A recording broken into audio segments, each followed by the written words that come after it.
Hello friends, आप सभी को मेरा प्यार भरा नमस्कार। मैं हूं आपके साथ अमित यादव। एके केमिस्ट्री पॉइंट में आप सभी का स्वागत करता हूं। प्यारे साथियों, क्लास को डिले ना करते हुए आज की क्लास हम स्टार्ट करते हैं।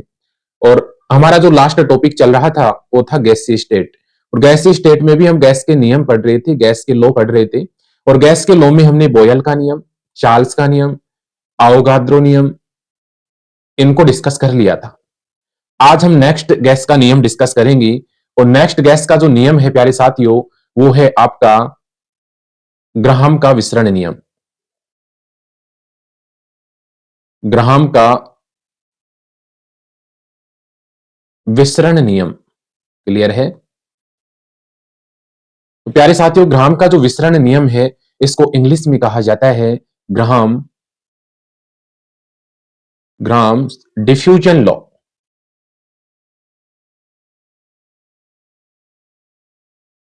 देखिएगा, ग्राहम का जो विसरण नियम होता है ये होता क्या है, इसको आज की क्लास में हम डिस्कस करेंगे। तो प्यारे साथियों, ग्राहम का विसरण नियम क्या कहता है? ग्राहम का विसरण नियम ये कहता है कि ग्राहम का विसरण जो नियम है प्यारे साथियों, एक ग्राहम नामक वैज्ञानिक ने दिया था। इसने दिया था, इसको देने वाले जो वैज्ञानिक थे उनका नाम था ग्राहम। ग्राहम नामक वैज्ञानिक ने इस नियम को दिया था, इसलिए इस नियम का नाम क्या पड़ गया प्यारे साथियों? ग्राहम का विसरण नियम। क्लियर है? अब ग्राहम का जो विसरण नियम ये क्या कहता है? ग्राहम का जो विसरण नियम ये कहता है कि विसरण की जो गतियां हैं, विसरण की गतियां जो हैं, और विसरण की जो गतियां होती हैं उसको हम आर से डिनोट करते हैं। विसरण की जो गतियां होती हैं उनको हम आर से डिनोट करते हैं। और आर का जो मान है वो घनत्व के वर्गमूल। घनत्व के वर्गमूल का मतलब ये हुआ, घनत्व को हम डी से डिनोट करते हैं और वर्गमूल का मतलब अंडर रूट हुआ, कि व्युत्क्रमानुपाती होती है।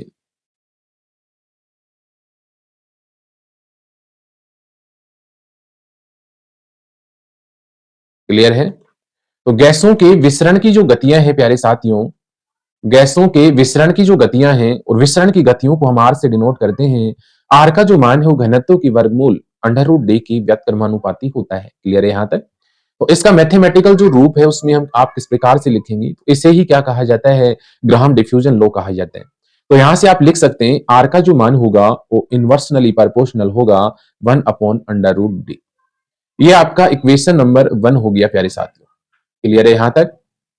इसके बाद देखिएगा, यहां से प्यारे साथियों हम दो गैस लेते हैं। क्लियर है? दो गैस हम यहां पे ले रहे हैं। यहां से मैं इसको इनवर्सनली प्रोपोर्शनल को हटा सकता हूं। ठीक है? तो यहां से मैं ये लिख दूंगा इसको R = K, और ये अंडर रूट ये आपका हो गया D। पर इनवर्सनली प्रोपोर्शनल को मैंने यहां से हटाया, तो इक्वेशन हमें प्राप्त हुआ R = K/√D। अब देखिएगा, इसको समझाने के लिए मैं यहाँ पे दो गैस ले रहा हूं, A और B। क्लियर है? दो गैस हम यहाँ पे लेते हैं, गैस A और गैस B। देखिएगा, यहां से दो गैस हमने ली, एक गैस A है और दूसरी गैस B है। मान लेते हैं A गैस जो है इसके विसरण की गति R1 है, और B जो गैस है इसके विसरण की गति यहाँ पे हमने R2 मानी। मान लेते हैं यहाँ पे A जो गैस है इसका जो डेंसिटी है, घनत्व है, वो D1 है, और B जो गैस है इसका डेंसिटी जो है वो क्या है? D2 है। क्लियर है? तो यहाँ पे हमने दो गैस ली प्यारे साथियों, A और B। ए का जो विसरण की गति है वो हमने मानी R1 है, और बी की R2 है। A1 का घनत्व D1 है और बी का घनत्व D2 है। तो प्यारे साथियों, यहां से देखिएगा इक्वेशन 2 से, from equation 2 then we get, 2 number में इसको हम पुट करते हैं तो देखिएगा यहां से क्या हो जाता है। आर का जो मान है R1 हो गया, ए R1 बराबर हो गया K/A अंडर रूट आपका D1 हो गया। इक्वेशन नंबर आपका 3rd हो गया। इसी प्रकार हम लिख सकते हैं R2 का मान बराबर होगा K, और ये आपका अंडर रूट, और ये आपका D2। इक्वेशन नंबर आपका 4 हो गया। क्लियर है यहां तक? तो दो इक्वेशन हमें यहां पे प्राप्त होती हैं, इक्वेशन नंबर 3 और इक्वेशन नंबर 4। इसके बाद देखिए हम क्या करते हैं, इक्वेशन नंबर 3 जो है इसको हम इक्वेशन नंबर 4 से डिवाइड कर देते हैं। इक्वेशन 3 को इक्वेशन 4 से यहां से हम डिवाइड करते हैं, तो यहां से हम लिख सकते हैं divided divided equation third by equation fourth, then we gate.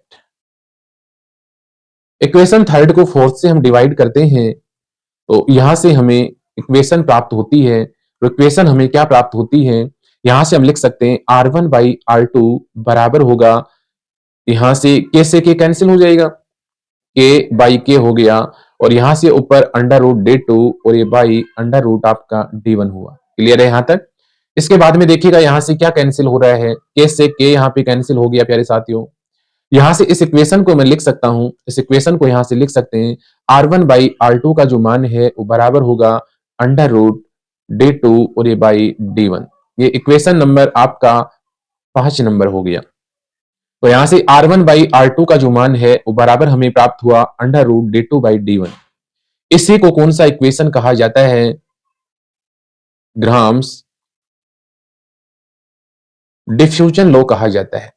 इसी को ग्राम का प्यारे साथियों विसरण नियम कहा जाता है। क्लियर है, आप ध्यान रखेंगे कि R1 बाई R2 का जो मान है वो बराबर होता है under root D2 by D1। अब देखिएगा यहां से जो डेंसिटी का मान है, घनत्व का जो मान है, ये मोलर मास के समानुपाती होता है। क्लियर है, क्योंकि molar mass of gas is directly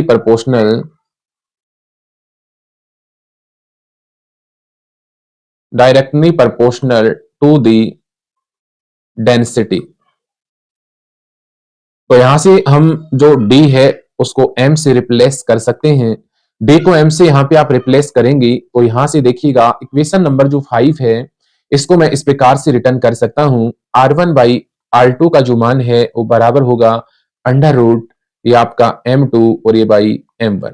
तो इस इक्वेशन को भी क्या कहा जाता है प्यारे साथियों, ग्राहम्स डिफ्यूजन लॉ, ग्राहम का विसरण नियम इसको कहा जाता है। क्लियर है यहां से। तो ये था आपका गैस का नियम प्यारे साथियों, ग्राहम का विसरण नियम। क्लियर है यहां से। एक बार आप दोबारा से यहां से देख लीजिएगा ग्राहम का विसरण नियम होता क्या है। तो प्यारे साथियों ग्राहम का जो विसरण नियम है ये किसने दिया था, ग्राहम नामक वैज्ञानिक ने दिया था। और इसमें गैस के विसरण की जो गति है R और घनत्व जो होता है D, इसके मध्य में रिलेशन यहाँ पे बताया। और ग्राहम का विसरण नियम में बताया गया कि निश्चित ताप और दाब पर, क्लियर है, निश्चित टेम्परेचर एंड निश्चित प्रेशर पे, निश्चित ताप और निश्चित दाब पर गैस के विसरण की जो गतियां होती हैं वो घनत्व के वर्गमूल के व्युत्क्रमानुपाती होती हैं। इसी को ग्राहम का विसरण नियम कहा गया। क्वेश्चन नंबर 1 हमें प्राप्त हुआ, इसका स्क्रीनशॉट आप ले सकते हैं। इसके बाद में देखिएगा यहां से इक्वेशन नंबर 1 जो है इसमें प्रोपोर्शनल हमने हटा लिया, ये हो गया। इसके बाद हमने यहां से दो गैस ली, एक गैस ए और दूसरी बी। मान लेते हैं ए के विसरण की गति R1 है और डेंसिटी का मान D1 है। बी गैस जो है इसके विसरण की गति R2 है, डेंसिटी D2 है। दो इक्वेशन यहां से हमें प्राप्त हुई, 3 नंबर और 4 नंबर। क्लियर है। इसके बाद 3 नंबर में 4 नंबर से हमने भाग लगा दिया, इससे कि यहाँ पे कैंसिल हो गया। इक्वेशन नंबर 5 यहाँ पे हमें प्राप्त होता है, जिसको ग्राहम्स डिफ्यूजन लॉ, ग्राहम का विसरण नियम कहा जाता है। इसके बाद प्यारे साथियों यहाँ पे जो डेंसिटी का जो मान होता है ये मोलर मास की प्रोपोर्शनल होता है, इसलिए डेंसिटी को यहाँ पे हमने मोलर मास से क्या कर दिया, रिप्लेस। तो यहाँ से D के स्थान पे हमने M पुट किया, तो यहाँ से इक्वेशन हमें प्राप्त हुआ R1 बाई R2 का जो मान है वो बराबर हो गया under root M2 by M1। इसी को क्या कहा जाता है, ग्राहम्स डिफ्यूजन लॉ, ग्राहम के विस्तरण का नियम। इसको यदि आप PDF से नोट डाउन करना चाहें प्यारे साथियों तो इसको आप नोट डाउन यहाँ से कर सकते हैं। देखिएगा मैंने आपको यहां से बताया कि यहाँ पे गैसों के विस्तरण की जो गतियां हैं इनका अध्ययन किया जाता है। क्लियर है। निश्चित ताप होगा और यहाँ पे निश्चित दाब होगा, जिस पर घनत्व का जो वर्गमूल है वो विस्तरण की गतियां, विस्तरण की गति को R से डिनोट करते हैं, D से। क्लियर है यहां से। और निश्चित ताप और दाब होगा, गैसों के विस्तरण का अध्ययन इसमें किया गया। इसको आप नोट डाउन कर लेंगे। इंग्लिश मीडियम में यहां से आप इसको नोट डाउन करेंगे। ये मैंने आपको बता ही दिया है, समझा दिया है। दो गैस लेंगी ए और बी।